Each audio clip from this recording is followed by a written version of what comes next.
Valério Arcari, eu sou professor titular, aposentado agora,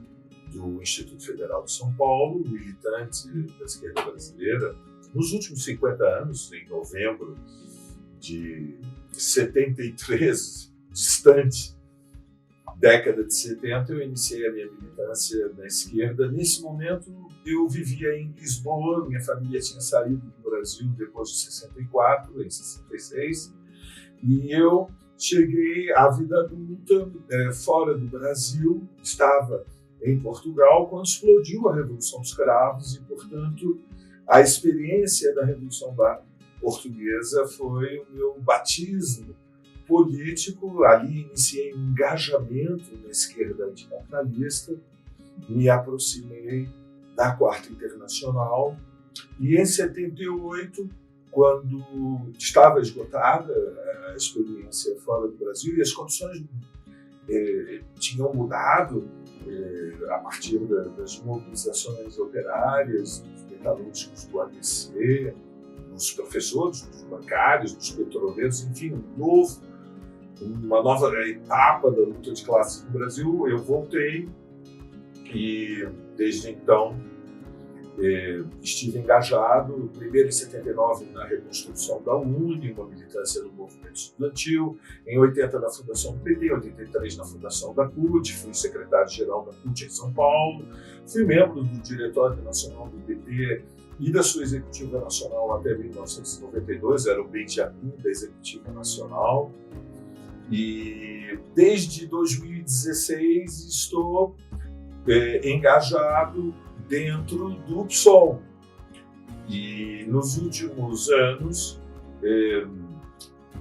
produzi um conjunto de textos, de ensaios, de artigos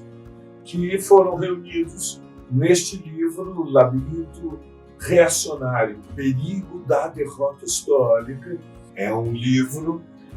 recentemente publicado, agora em 2023, que tenta responder ao enigma central da evolução da situação brasileira, o desfecho da luta de classes dos últimos 7 anos, ou seja, como foi possível que, na sequência da derrubada do governo Dilma Rousseff, simulado como um impeachment, com acusação fantasiosa das pedaladas fiscais, abrisse o caminho para que, em 2018, a candidatura de um deputado obscuro que tinha conseguido manter sucessivos mandatos na Câmara dos Deputados, eleito pelo Rio de Janeiro, fundamentalmente como uma expressão corporativa das Forças Armadas, do aparelho policial militar, se elevasse à condição de favoritismo e finalmente vencesse as eleições de 2018, abrindo caminho para uma coalizão de extrema-direita liderada por um movimento político-social de tipo neofascista, ou seja, o mundo ficou perplexo que no laboratório da história a excepcionalidade brasileira tenha sido o pioneirismo da presença de Bolsonaro no Palácio do Planalto. O mundo ficou surpreendido pela vitória num país importante de uma extrema-direita fascistoide pela primeira vez desde o final da Segunda Guerra Mundial, quando o nazifascismo foi militarmente esmagado. E, portanto, o drama da situação brasileira se concretizou com o mandato de Bolsonaro e abriu o perigo de uma derrota histórica. Uma derrota histórica acontece quando, no desenvolvimento da luta política e social, uma nação mergulha numa tragédia, como foi no Brasil em 64, como foi no Chile em 73, ou seja, quando uma geração inteira é é derrotada de tal maneira que a esperança de mudar a vida através da ação coletiva, ela desmorona, ela derrete, e as pessoas vivem condenadas à luta pela sobrevivência individual, a luta que é própria da sociedade capitalista, ou todos contra todos. E, evidentemente, este desenlace da luta social entre 2016, passando pelos 4 anos do governo Bolsonaro, e finalmente a vitória gigante de Lula nas eleições de 2022, ainda que por uma estreita margem de 2 milhões de votos no país, com 160 milhões de eleitores inscritos, 120 milhões participaram do pleito eleitoral e, portanto, há uma diferença muito estreita. O livro ele reúne um conjunto de ensaios, artigos e textos que tentam responder a este desafio, o enigma desta experiência duríssima que foram os últimos 7 anos e a ascensão do Bolsonaro e do bolsonarismo. E ele formula, portanto, algumas hipóteses de interpretação do labirinto, né? O labirinto é o espaço dentro do qual nós nos perdemos. E a tentativa do livro é retirar as lições das derrotas acumuladas desde 2016 para que a derrota eleitoral do Bolsonaro seja antessala do que ainda está por ser feito, que é a derrota do bolsonarismo, que permanece ainda no Brasil, uma corrente política, um movimento político, social, cultural de enorme influência, com capilaridade nacional e implantação social. Quais são as ideias fortes, os argumentos mais importantes do livro? Bom, a primeira ideia é que o capitalismo brasileiro, esta inserção dependente que nós temos no mercado mundial capitalista e a nossa presença no sistema internacional de Estados, ele entrou numa fase de desenvolvimento lento, com viés de estagnação. E isto decorre do fato de que, ao longo dos últimos 35 anos que nos separam do fim da ditadura, completada a transição do mundo agrário para o mundo urbano, o capitalismo brasileiro perdeu o impulso do crescimento do pós-guerra e se transformou numa sociedade de crescimento lento, dentro da qual se preservaram desigualdades sociais que são uma anomalia quando comparada com nações que estão num estágio equivalente de desenvolvimento histórico. E, portanto, o primeiro elemento é compreender que a derrubada da Dilma e o movimento construído pelo bolsonarismo, ele responde a um projeto histórico que unificou a maioria da classe dominante. Ou seja, os capitalistas brasileiros, eles estão engajados numa aposta de que, diante da nova configuração do sistema internacional dos Estados, com o aumento do conflito entre Washington e Beijing, é possível que uma parcela do imenso entesouramento de capitais que nos últimos 30 anos girou para a China volte para o Brasil. Nós somos ainda uma dos estados, uma das nações que estão sempre entre os 5 primeiros dos movimentos de capitais da tríade Estados Unidos, União Europeia e Japão, quando descartamos as transferências de capitais internas à tríade. Nós estamos sempre naquela lista dos 5 primeiros, que é encabeçada pela China. Mas é completamente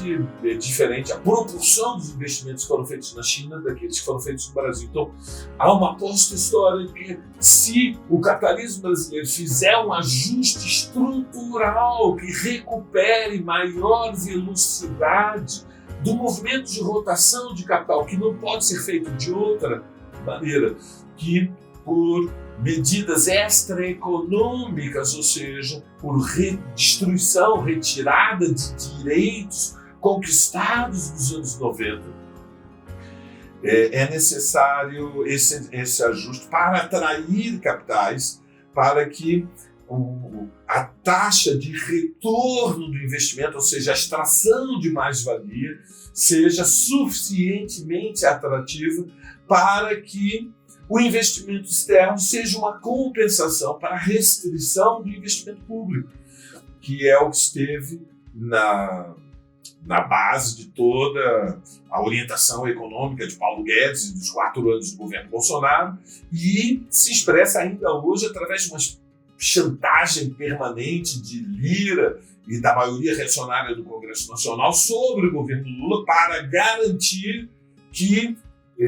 o peso do Estado seja reduzido, ou seja, a classe dominante brasileira chegou à conclusão que a democracia ficou cara demais, a previdência social é cara demais, o SUS é caro demais, a expansão do sistema público de ensino ficou cara demais. Então são necessárias medidas que passaram, como já sabemos, pela reforma trabalhista, alguns anos atrás, pela última reforma da Previdência,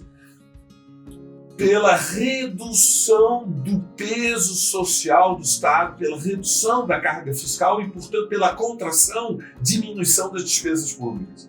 Este projeto unificou a burguesia e ofereceu sustentação ao governo Bolsonaro. E foi ele que alimentou esta contraofensiva que garantiu a unidade burguesa, que interrompeu o mandato da Dilma, impediu a candidatura de Lula em 2018 e abriu